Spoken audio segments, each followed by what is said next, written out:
lebih lengkap dan lebih oke kayaknya kalau Ko Johan sendiri nih yang memperkenalkan. Siapa sebenarnya seorang Johan Nugroho dan sedang sibuk apa saat ini? Silakan kok. Johan Nugroho seorang manusia, manusia terbatas ya. Saya melayani di Sanctuary yang Hearted Muslim Community itu satu ibadah kontemporer sama komunitas di GKI Purinda. Saya juga founder Vestige Community, community buat orang-orang siapapun boleh join, nggak only Christian ya.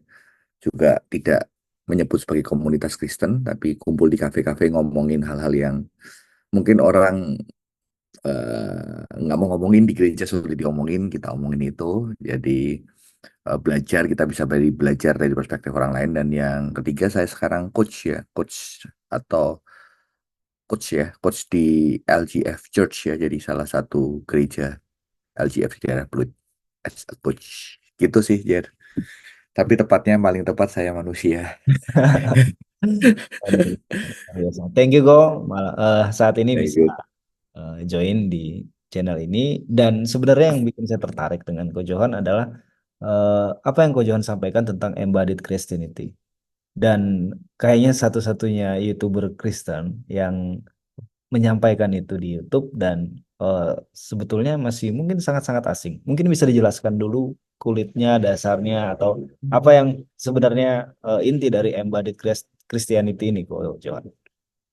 Embodiment ya. Jadi sebetulnya kan embodiment itu mungkin saya meminjam istilah salah satu. Saya lagi belajar, baru selesai nih bulan lalu belajar embodied coaching dari seorang non-Christian ya di Eropa namanya Mark Walsh ya.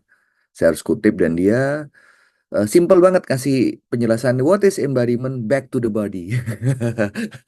Back to the body karena di dalam pemikiran begitu ada embodied Christianity atau embodiment itu ada satu kata yang lain namanya disembodied. Disembodied. Jadi sebuah kondisi terlepas dari tubuh. Dan itu adalah tanda orang modern yang sangat disembodied. Dia hanya melihat tubuhnya, menggunakan tubuhnya, using body as like a part, as like things yang lebih rendah dari diri kita. Ya. Nah, embodiment itu berusaha apa ya dibalik ya istilahnya bahwa tubuh ketika dilihat lebih secondary, lebih sinful, lebih rendah daripada kalau orang modern nggak percaya roh kan dia pakai main yang nggak kelihatan, yang kelihatan itu tidak sempurna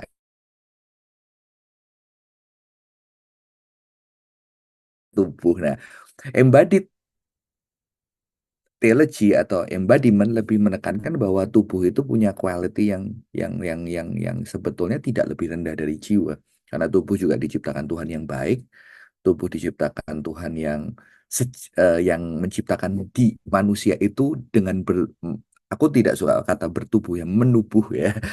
Tubuh itu integral seperti jiwa, tidak lebih rendah dari jiwa. Dia meng ya bersama-sama dengan jiwa. Dan disitulah sebetulnya embodiment berusaha back to the body. Kalau lebih dalam lagi aware.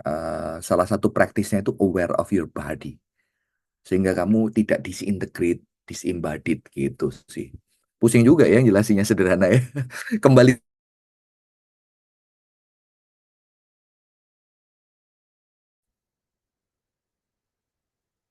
gitu, Jer. Mungkin kamu bisa nanya yang bisa memperjelas saya. Ya.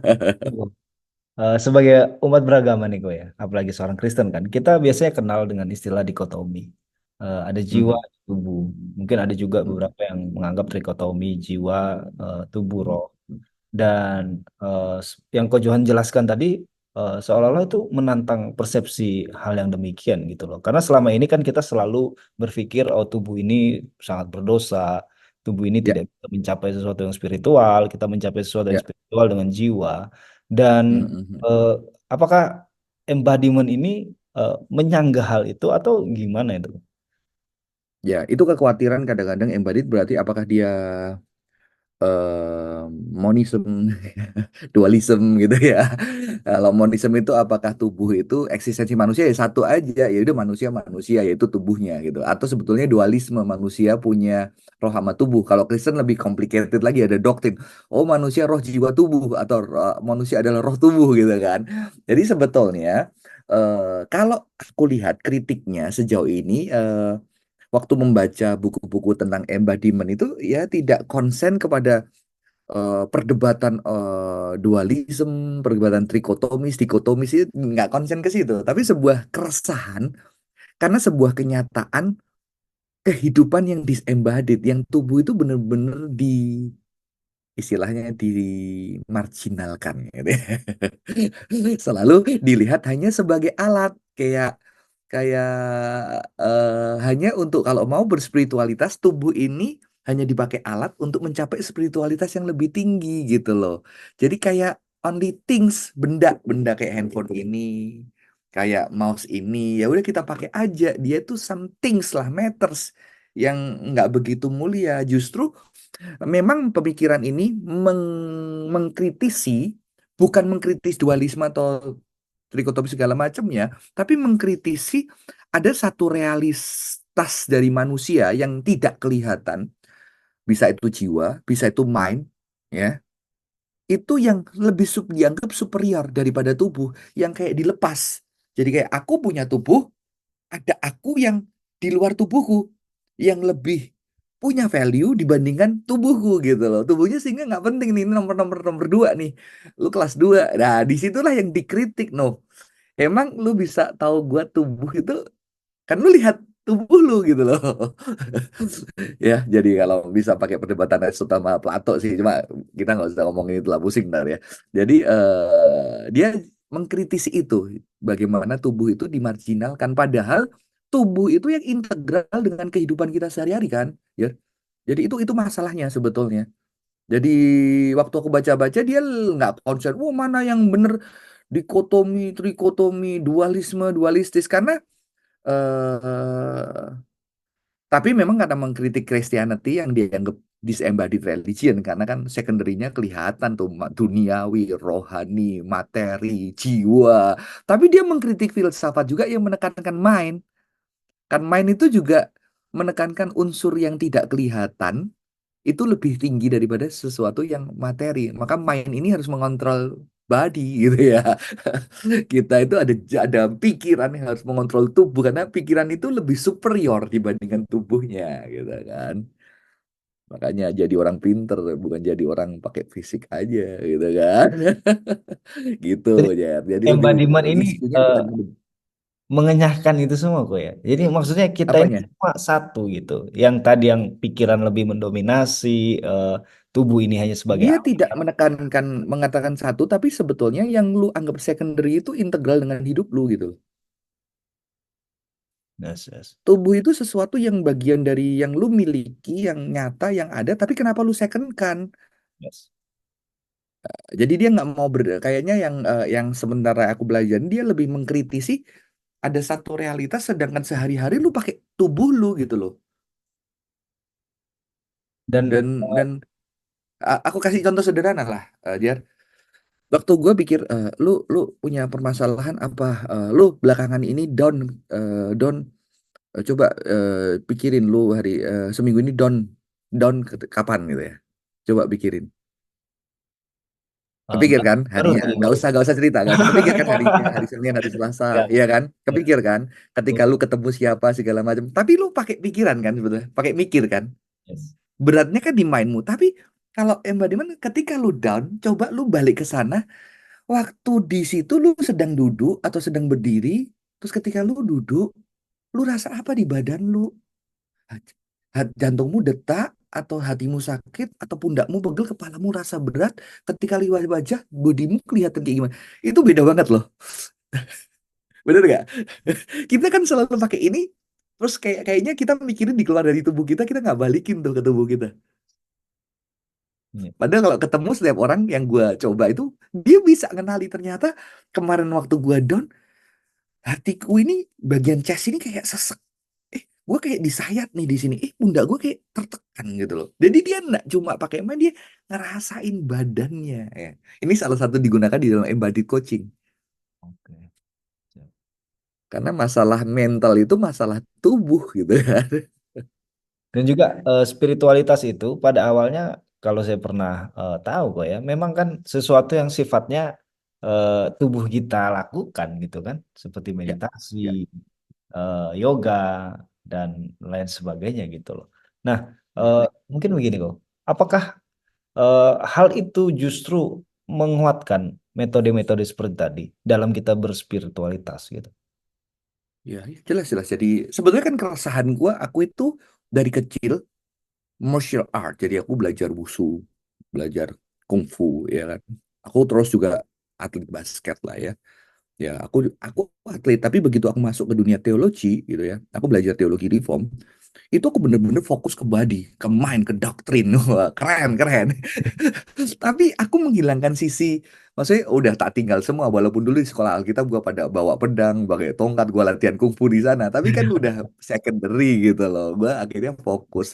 Tapi di dalam pandemi itu gua mulai heran tuh, ini orang-orang pandemi gitu ya, anak-anak gereja gua pandemi kan di kamar terus, tapi kok jiwanya jadi nggak sehat.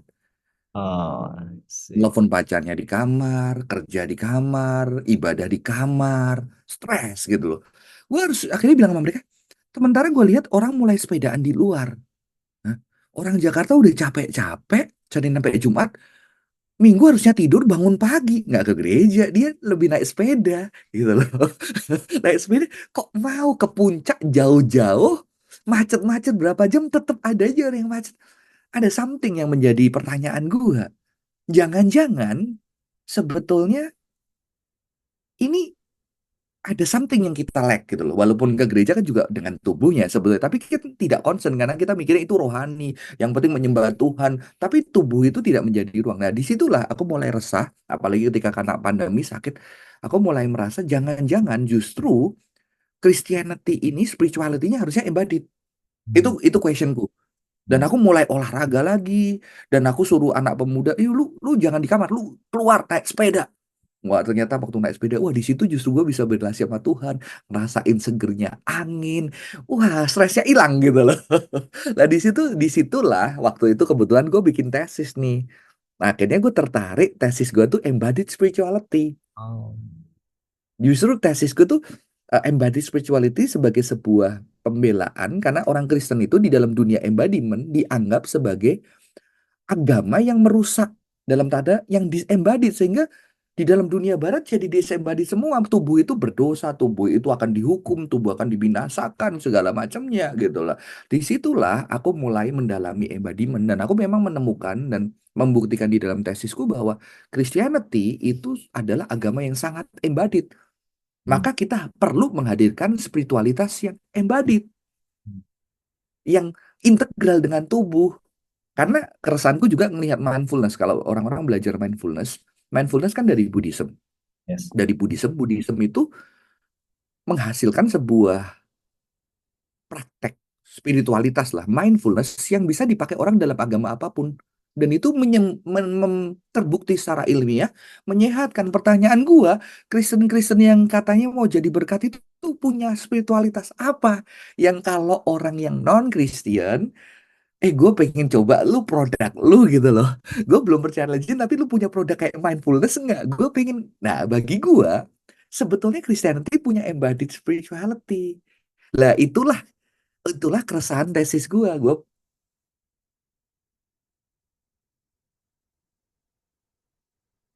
terhadap embodiment di dalam Christian theology dari salah satu bapak gereja, Athanasius gue. Dari Athanasius. Nah, disitulah aku baru mungkin salah satu yang bisa dihasilkan ya ini embodied spirituality itu. Ya, Oke. itu sebetulnya bener keresahan gue itu di situ. Dan Timur kan terbukti, sorry ya. Sekarang orang-orang Kristen belajar yoga semua gitu ya. Banyak yang belajar yoga, bukan semua, banyak belajar yoga. Tai Chi, wah, Pilates, wah mahal-mahal semua bro. Ya kan, dan itu di gym kita kayak wah kita langsung, "Oh, ini salah nggak?" Dan segala macemnya gitu loh. Tapi lu punya apa untuk bisa menolong orang dari mungkin aku belum percaya Christianity, aku percaya Yesus, tapi aku pengen tahu tuh ada praktek spiritualitas apa yang bisa help me. Nah, Yes. itu sebetulnya PR gua gitu loh. Makanya gua belajar embodiment itu. Dan beberapa waktu lalu saya juga ada berbicara dengan seorang teolog. Oh, dia dari Hmm. Amerika dan dari pembicaraan itu saya menangkap bahwa eh, spiritualitas sedang ke arah sana gitu loh. Karena apa Ya, yang selama ini disajikan oleh gereja itu seolah-olah ya udah ditinggalkan, apalagi Gen Z, Gen Alpha ya, sebentar ya, lagi. Hal-hal ya. yang sifatnya ritual itu benar-benar akan ditinggalkan. Dan apakah embodied Christianity ini yang akan menjadi masa depan kekristenan kita nanti? Dan mungkin begini kok, secara simpel bisa nggak kok Johan kasih satu apa ya? Praktikalnya seperti apa kalau kita mau eh, menerapkan konsep ini gitu loh. Waktu saya mencoba, kan saya belajar dari, kan itu kalau di dalam dunia psikologi berkembang namanya embodied cognition. Nah, Itu salah satu isu. Embodied cognition itu sebuah penemuan-penemuan terakhir ya dari cognitive science juga yang cukup ini nggak bisa dijelasin panjang ya. Jadi sebuah kesadaran bahwa itu bisa kebalik, Jer. Jadi bukan main ke body, tapi body kita itu merubah main kita. hmm, Makanya justru bukan ritual yang ditinggalkan, tapi ritual yang diembaditkan gitu ya. Kalau kita kan melakukan ritual disembadit, maka ya. banyak orang melakukan yoga, melakukan olahraga bisa disembadit. Hmm, Jadi tidak pasti orang yang berolahraga itu embadit. Karena dia bisa melakukan tubuhnya sebagai tools untuk gua keren, tubuhnya sebagai tools untuk gua bisa paksa mencapai optimalitas yang melampaui rasa sakit gitu kan.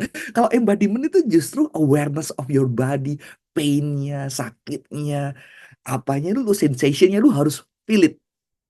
Makanya gue salah satu belajar embodiment practice memang bukan dari Christian, karena ini dari coaching dari orang-orang yang di Eropa itu, Mark Walsh itu punya community itu, dia bikin course selama 6 bulan, saya ambil di situ tuh kita latihan breathing, kita latihan jalan setiap hari nggak bawa handphone, ngerasain alam, ngerasain nature, kita lihat wajah orang ketika kita senyum, kita rasain dia senyum, kita rasa apa gitu. Ketika kita salaman sama orang, kita rasain tangan kita ngelepas dulu atau dia dulu gitu. Ketika kita mendekat orang, kita ngerasain kita nyamannya sebatas apa. Jadi bener-bener harus dirasain. Ya, ini kan sesuatu menarik. Nah, dari cognition itu ternyata gerak-gerak tubuh kita, posture kita, itu ternyata membentuk persepsi kita. hmm, Jadi balik, mind to body. Jadi kalau mau help orang, mau support orang, untuk orang punya insight baru, kesadaran baru, kita harus back to the body. Nah, disinilah yang sebetulnya nanti akhirnya bisa bersumbangsi ya di dalam kekristenan ya. Sebetulnya kekristenan sangat embodied gitu. Karena Tuhannya menyatakan diri secara nyata semak ya.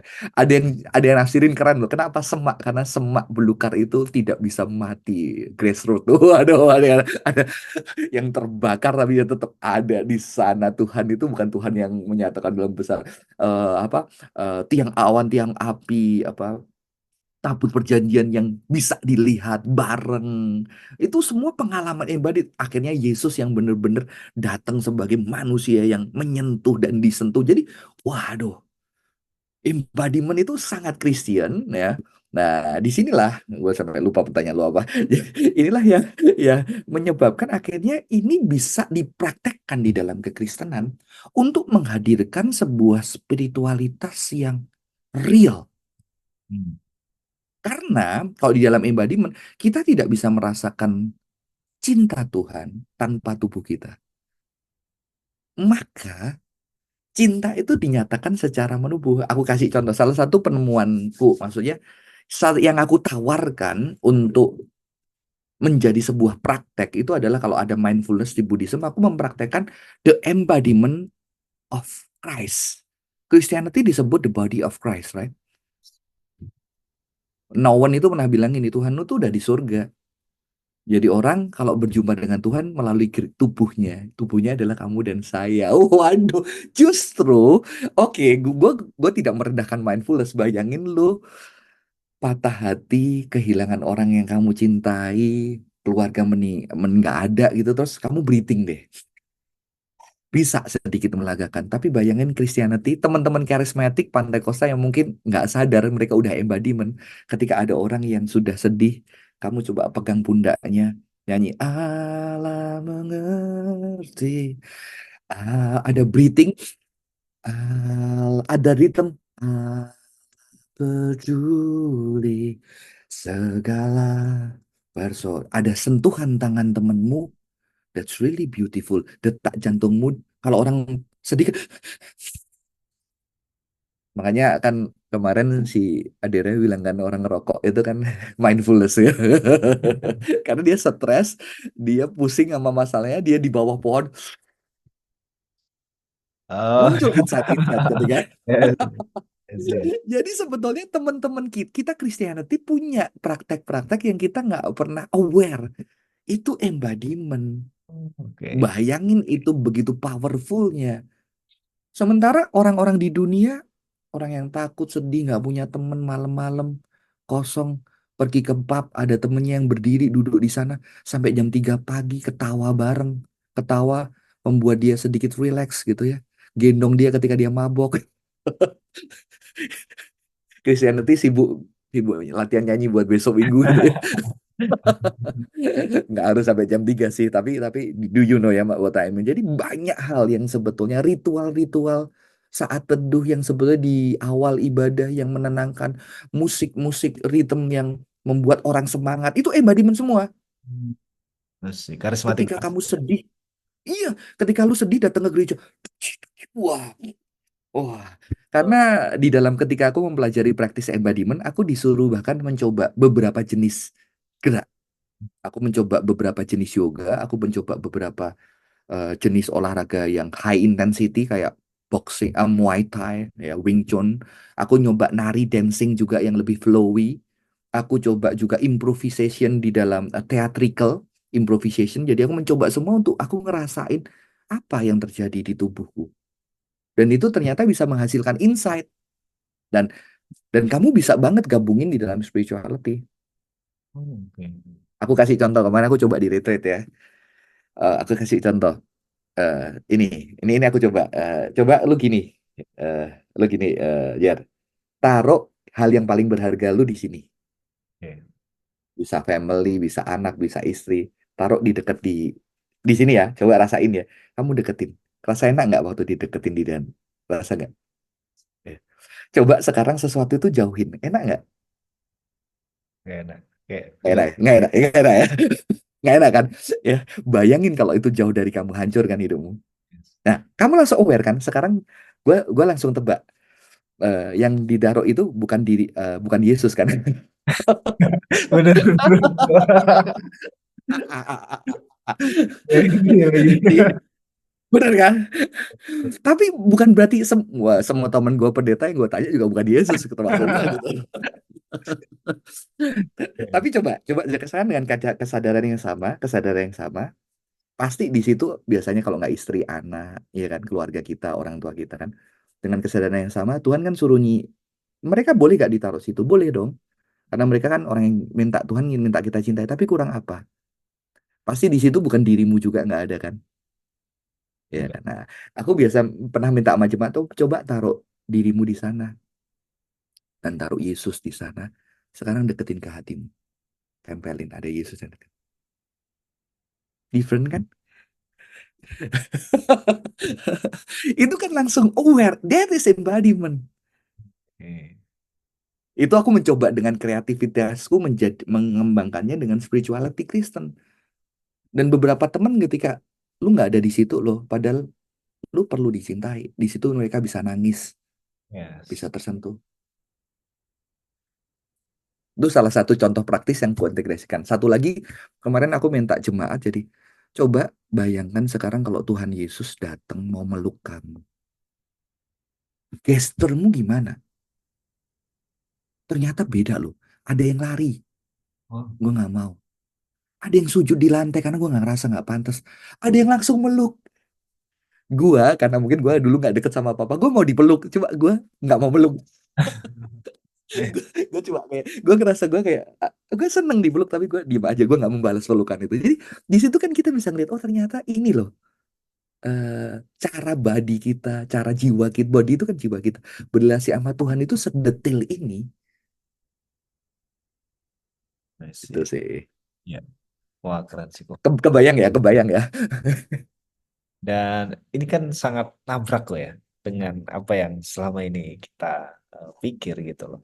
Bahwa ya Mhm. yang penting kamu ke gereja benar-benar fokus gitu kan. Dan kayak yang kok ini bilang tadi, bahkan ada orang ngapain sih ibadah nangis-nangis, ngapain ibadah angkat tangan gitu kan, ngapain ibadah pakai musik jedak-jeduk dan lain sebagainya. Dan Iya, eh, jeda-jeda.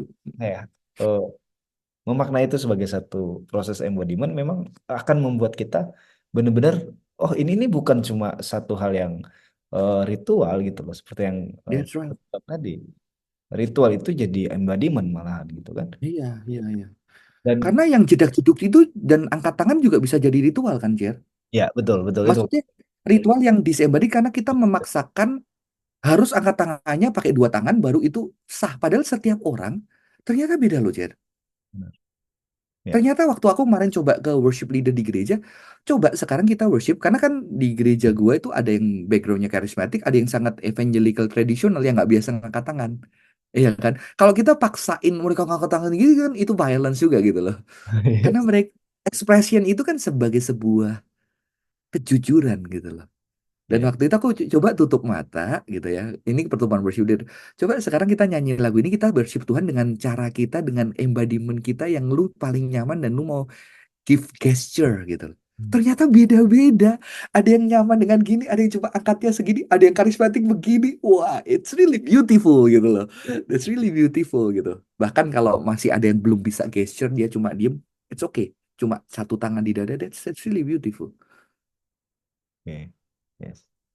Dan ada satu hal yang saya temukan kemarin kok beberapa waktu lalu eh, ada satu grup dari anak-anak muda Buddha ya teman-teman Buddhis mereka worship dan saya kira itu eh, Christian Udah worship. worship kan, ya kan? Iya. Nice tuh. Ya, Udah waktu saya worship lihat, ya. wah ternyata memang itu satu hal yang luar biasa juga dari mereka gitu loh satu terobosan juga gitu kan dan Ya, ya, apakah ya, ya, nanti ya. eh, misalnya nih kok misalnya kita memasukkan yang seperti yoga dan lain sebagainya. Hal-hal yang selama ini di Christianity dianggap apaan sih itu bukan hal yang Kristen gitu loh. Tapi ternyata itu Hmm. cocok untuk kita dan itu benar-benar bisa embodied gitu ya, Pak.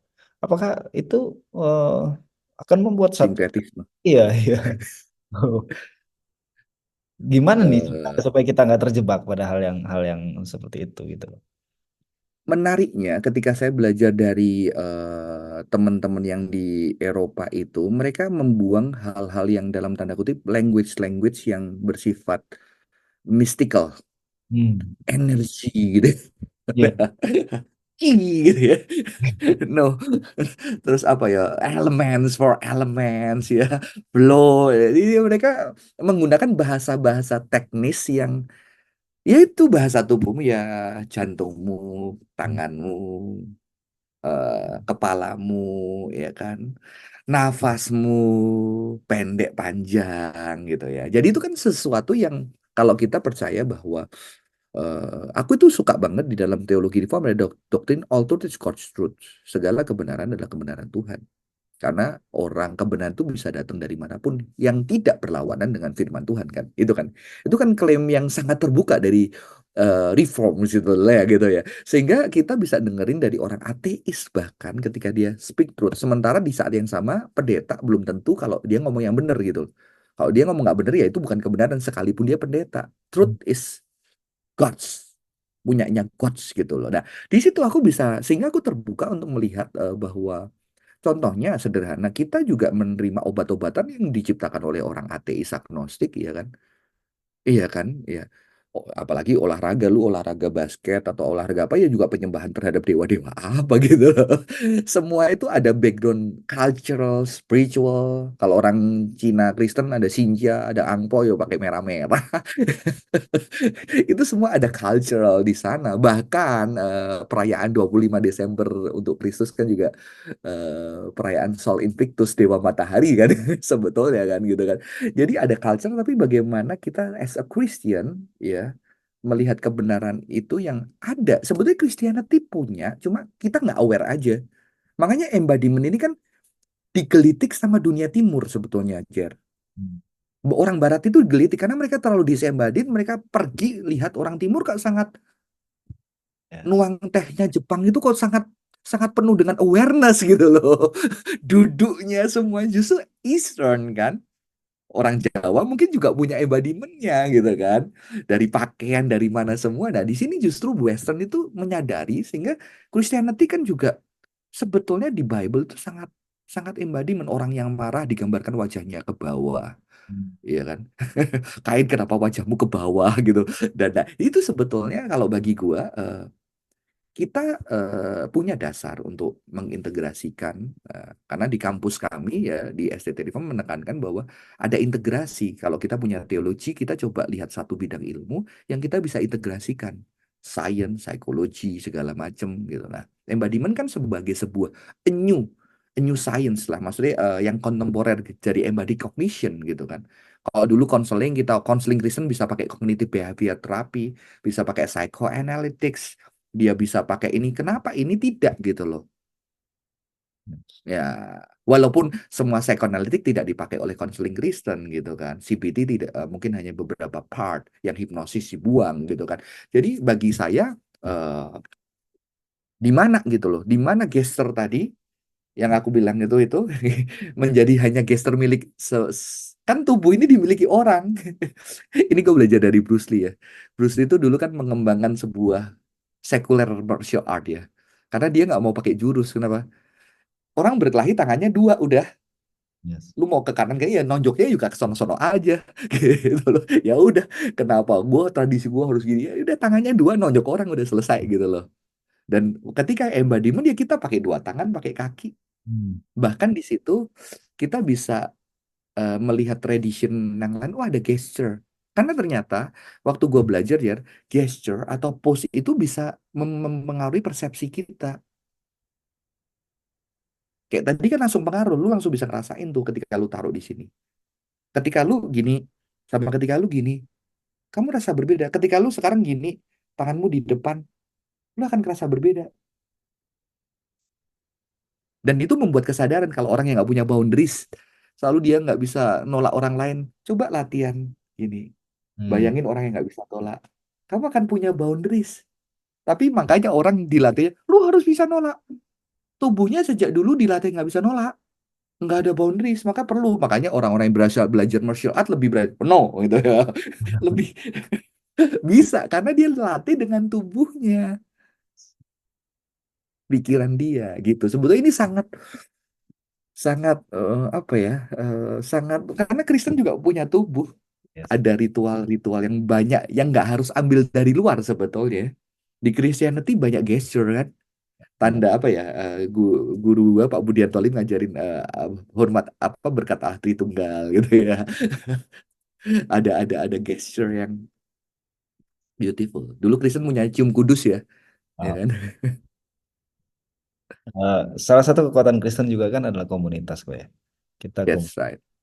dan mungkin ada pemaknaan dari embodiment ini, komunitas Yes, yang harus seperti apa gitu loh, Boy. betul. Ini yang justru salah satu hasil, maksudnya dari penelitianku, aku bilang bahwa embodiment ini menjadi sebuah kehadiran tubuh Kristus as a community kan. Nah, aku terinspirasi dari sebuah buku, Let the Bones Dance, Embodiment of the Body of Christ. Itu dari seorang penulis, dokter, seorang wanita yang bernama Marcia, ya. Dia menulis dan dia korban ruda paksa, mengalami pelecehan seksual. Dan ketika dia menjadi korban itu, dia melihat bahwa eh, institution eh, negara gitu ya atau law institution itu tidak berpihak kepada korban. Karena selalu hukum pelecehan itu dilihat konsistensinya. Ketika lu dilecehkan, dilihat lu apa yang terjadi. Begitu urutannya nggak jelas, langsung oh berarti lu bohong. Makanya banyak kasus-kasus pelecehan kalah itu wanita-wanita yang dilecehkan. Karena mereka masih shock, mereka masih trauma, mereka dan cara berpikir manusia ternyata otaknya itu tidak sistematik karena pakai feeling. Karena dari traumatik, jadi tidak akan bisa sistematik, pasti kalah di dalam dunia pengadilan. Maka di situ dilihat ternyata hukum itu tidak berpihak kepada para wanita. Ya kan? Ini kan sudah terbukti secara cognitive science ya kalau nggak salah atau neuroscience, gue lupa. Ketika orang ditanyain kasus World Trade Center yang mereka ngelihat langsung ternyata eh, semua tidak sistematis dan semua berantakan karena mereka melihat berdasarkan tubuh dan perasaannya perspektifnya. Nah, ini problem. Terus kedua, dia begitu berjumpa di gereja mengalami bagi orang-orang melecehkan semua di dalam rencana Tuhan. Itu kan nggak bisa melukai gitu. Bukan kita nggak percaya Tuhan berdaulat. No, no, no. Ini kan masalah pastoral, right? Gitu ya. Terus dia juga lu harus belajar mengampuni, forgiveness. Sehingga di bukunya itu dia mengatakan bahwa mantra Kristen, dosa dan pengampunan itu tidak menolong orang-orang korban ruda Hmm. paksa atau pelecehan seksual. Karena tidak ada ruang, mereka membutuhkan ruang untuk keadilan, justice. Waduh. Bukan itu tidak penting, tapi Christianity itu banyak value. Hmm. Forgiveness powerful. Tapi ternyata buat orang-orang korban itu tidak. Tapi dia mengatakan, tetapi Kristus yang hadir di dalam brokenness bersama korban yang menjeritkan keadilan dan menyatakan kasih di tengah kehancuran itu sesuatu yang diperlukan. Jadi dia ngumpulin wanita-wanita yang mengalami ruda paksa dan suruh menceritakan bahwa ternyata trauma mereka bahkan ketika mereka punya anak tidak sembuh karena luka mereka adalah luka tubuh. Baunya masih kerasa bau. Memori bulunya orang yang melecehkan masih tidak bisa hilang. Yang bisa menyembuhkan dan sedikit menghibur adalah apa? Di dalam komunitas mereka, kan pelecehan biasa terjadi di tempat-tempat sepi. Mereka berusaha mendekap sesama dengan yang lain dengan cinta Kristus. Hmm. Karena tubuh sesama itulah yang menyembuhkan. Dan ini cocok oleh bilur-bilur Kristus. Hmm. Kita disembuhkan. Nah, justru embodiment ini bisa bayangin loh anak-anak yang nggak pernah didekap orang tua didekap. Hmm. Yes. Saya kenal seorang wanita biasa melihat orang tuanya mukul. Ternyata ketika dia menimukul mamanya, ketika dia menikah 2 tahun, dia takut dipukul sama suami. Hmm. Dia udah berpikir kalau sampai gue dipukul gue ceraiin. Tapi ternyata 2 tahun suaminya nggak mukul, walaupun marah segede apapun. Mukulnya mukul lantai gitu ya. Dan kamu tahu, ketakutan itu setelah 2 tahun dia nggak takut lagi dipukul. Jadi lebih nyolot sih sama suami gitu. Tapi itu sesuatu yang baik. Dan itu hilang dengan apa? Kehadiran tubuh yang lain. Kehadiran pria yang lain. Yang memperlakukan dia secara mulia. Yang mengasihi dia. That is embodiment. Yes. Marsia, wah, Nah, itu powerful gitu ya. Dia powerful. Nah, itu keren. Dan dia bikin gereja ya. Suaminya ini ahli ini coaching fitness coaching gitu ya. Coach fitness dianya dan embodiment. bisa menang. Ya, Oke, sayangnya bukunya nggak bisa download. oh, ya. Satu kalimat penutup dari Ko Johan. Kalimat penutup. Aku sekarang memaknai Injil sebagai sebuah firman yang menubuh, yang menyatakan cinta secara nyata di dalam keseharian bagi orang-orang yang dari tubuh-tubuh yang terluka. Dan firman itu sekarang udah bangkit di surga, dia minta kita yang ada tubuhnya menyatakan kabar baik itu dengan kehadiran cinta yang nyata di dalam keseharian. The embodiment of the body of Christ. Aku memaknai Injil adalah sebagai sebuah kehadiran cinta yang real di dalam keseharian, yaitu melalui kita semua. That is gospel, good news. Lalu makna tubuh Kristus. Wow. Iya. Karena nanti kan jadi Kristen kerennya Kristen penciptaan embodiment. Kita diciptakan roh dan tubuh. Tubuh itu real, tapi ternyata penebusan cinta Tuhan dinyatakan sempurna dengan embodiment. Yesus harus jadi tubuh asli manusia sejati, dan ternyata eskatologi kita akhir zaman tubuh ini dipulihkan, kebangkitan tubuh, dan bumi ini direstorasi. Jadi gimana disembodied religion gitu. Praktisnya memang Christianity disembodied, tapi secara teologi embodiment. Siap. Keren kok. Luar biasa. Thank you, Ko Itu Johan. Jar. Waktunya, Thank you.